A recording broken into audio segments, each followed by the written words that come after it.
এই ভিডিওতে আমি তোমাদের ইংরাজি বইয়ের ইউনিট 3.3 নিয়ে আলোচনা করব।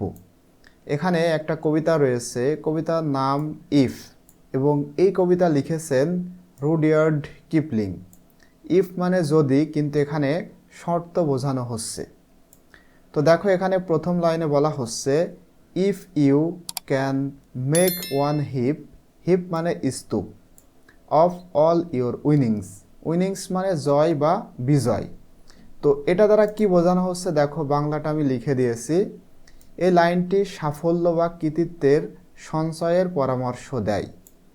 অ্যান্ড রিক্স it on one turn off piece and toss. Piece and toss এক প্রকার খেলা।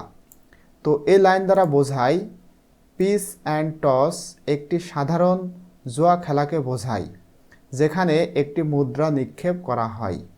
তো এই লাইনটি একজনের কৃতিত্বের সাথে ঝুঁকি নিতে ইচ্ছুকতা নির্দেশ করে। And lose and start again at your beginnings.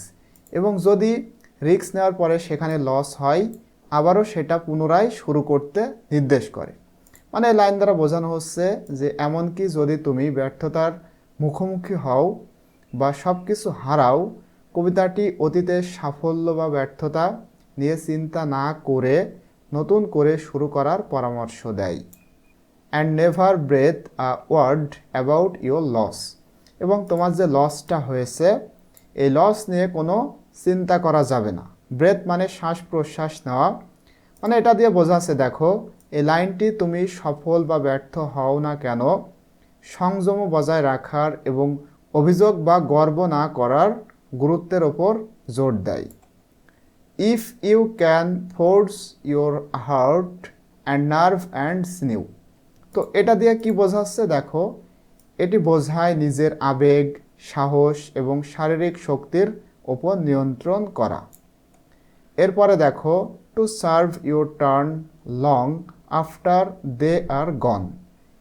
তো এই লাইন দ্বারা কি বোঝানো হচ্ছে দেখো, এখানে আমি লিখে দিয়েছি, এমনকি যখন এই বৈশিষ্ট্যগুলি ক্ষয়প্রাপ্ত বা বিবর্ণ হয়ে যায়, তাদের উদ্দেশ্যের জন্য মানে যে কাজটা তারা করতে যাচ্ছিল সেই কাজটা চালিয়ে যাওয়া উচিত।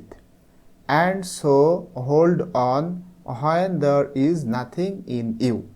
এই লাইন দ্বারা বোঝানো হচ্ছে এমনকি সম্পূর্ণ ক্লান্তি বা অবক্ষয়ের মুহূর্তেও কবিতাটি অধ্যাবসায়ের আহ্বান জানায়। ফাইনালি যে লাইনটা রয়েছে, একসেপ্ট দ্য উইল, উইল মানে ইচ্ছা, ইচ্ছা শক্তি, which says to them hold on. একমাত্র জিনিস যা তোমাকে এরকম ভয়ানক পরিস্থিতিতে চালিয়ে যায় তা হলো তোমার ইচ্ছা শক্তি এবং সহ্য করার সংকল্প।